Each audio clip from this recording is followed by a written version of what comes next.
Hi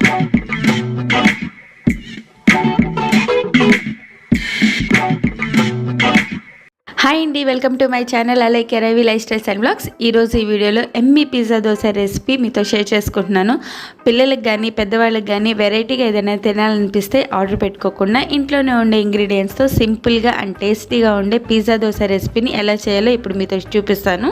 ముందుగా ఒక బౌల్లో దోశ బ్యాటర్ తీసుకున్నాను. ఇది లెఫ్ట్ ఓవర్ దోశ బ్యాటర్ అయినా సరే, ఫ్రెష్ బ్యాటర్ అయినా సరే బాగా సెట్ అవుతుంది. తర్వాత ఉల్లిపాయలు, టమాటాలు, క్యాప్సికమ్ ఈ వెజిటేబుల్స్ని చిన్న చిన్న ముక్కలుగా కట్ చేసి పక్కన పెట్టుకున్నాను. మీకు ఇంకా ఏమైనా వెజిటేబుల్స్ కావాలంటే వేసుకోవచ్చు. తర్వాత స్టవ్ మీద ప్యాన్ పెట్టి స్టవ్ ఆన్ చేసేసి ప్యాన్ హీట్ అయ్యాక దోసపిండి పెనం మీద వేసుకోవాలి. పెనం మీద దోసపిండిని పల్చగా కాకుండా కొంచెం మందంగా పిజ్జా బేస్ లాగా పిండిని స్ప్రెడ్ చేయండి. నెక్స్ట్ అయితే పిజ్జా సాస్ అండ్ బటర్ వేసేసి దోశ మొత్తం మీద వీడియోలో చూపించిన విధంగా స్ప్రెడ్ చేయండి. ఇది పిజ్జా దోశ ఫ్లేవర్ రావడానికి చాలా ఇంపార్టెంట్. ఇప్పుడు దాని మీద ముందుగా మనం కట్ చేసి పెట్టుకున్న ఉల్లిపాయలు, క్యాప్సికమ్, టమాటా వెజిటబుల్స్ని వేసేయండి. మీకు నచ్చిన వెజిటబుల్స్ ఏవైనా వేసుకోవచ్చు, లైక్ కార్న్ ఇంకా అట్లా వెజిటబుల్స్ ఉంటాయి కదా, అవి మీకు వేసేసుకోండి. వీడియోలో నీట్గా కనిపించాలని చెప్పేసి చూడడానికి బాగుంటుంది కదా అని 1 by 1 అలా పెట్టుకున్నాను. మీరు అలా కాకుండా అన్ని వెజిటబుల్స్ మిక్స్ చేసి ఒకేసారి పెట్టుకోవచ్చు, ఏం కాదు. నెక్స్ట్ అయితే గ్రేటెడ్ చీజ్ని ఆ వెజిటబుల్ పైన వేయండి. చీజ్ ఇంకా ఎక్కువ ఇష్టపడే వాళ్ళైతే ఇంకొంచెం చీజ్ అయితే వెజిటబుల్స్ మీద వేయండి. ఇప్పుడు దాని మీద చిల్లీ ఫ్లేక్స్ వేయండి. ఇవి లేకపోతే ఎండుమిరగాయలు కొన్ని తీసుకొని లైట్గా గ్రైండ్ చేసేస్తే బరకగా చిల్లీ ఫ్లేక్స్ రెడీ అవుతాయి. ఇంకా వాటి మీద ఓరిగానో ఫ్లేక్స్ వేసాను అండ్ ఇటాలియన్ సీజనింగ్ కూడా చల్లుకుంటున్నాను. ఇది పూర్తిగా ఆప్షనల్ అండి, వేసుకుంటే టేస్ట్ కొంచెం బాగుంటుందని చెప్పేసి. తర్వాత దోశ మీద కొంచెం చుట్టుపక్కల ఆయిల్ వేసేసాను.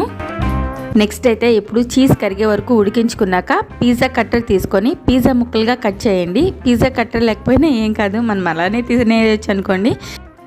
పిల్లలకి ఎలా పిజ్జా ముక్కలుగా చేసి ఇస్తే పిజ్జా షేప్లో ఉంటుంది కదా, కొంచెం ఇష్టంగా తింటారని.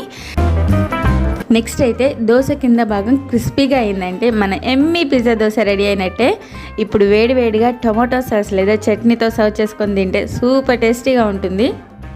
చూడ్డానికి ఎంతో బాగుంది కదా. స్ట్రీట్ ఫుడ్ స్టైల్లో తినాలనిపిస్తే ఇంట్లోనే హైజీన్గా ఇలా చేసుకోండి. చీజ్ ఎక్కువ, ఆయిల్ ఫుడ్ అనుకుంటే ఎప్పుడైనా ఒకసారి ఇలా చీట్ మీల్లో భాగంగా ట్రై చేయండి, ఏం కాదు. మార్నింగ్ బ్రేక్ఫాస్ట్గా కానీ ఈవినింగ్ స్నాక్గా కానీ వేడివేడిగా చేసుకొని తినేయండి, సూపర్ టేస్టీగా ఉంటుంది. ఇక్కడ చీజ్ కూడా ఎలా సాగుతుందో మీకు చూపిస్తాను. భలే ఉంది కదా.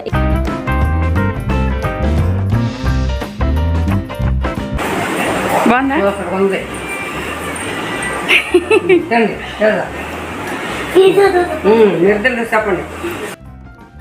అత్తమ్మకైతే పెట్టేటప్పుడు పిల్లలు కూడా వచ్చేసారు. అత్తమ్మకి పిల్లలకైతే ఈ పిజ్జా దోశ చాలా బాగా నచ్చింది వాళ్ళకి.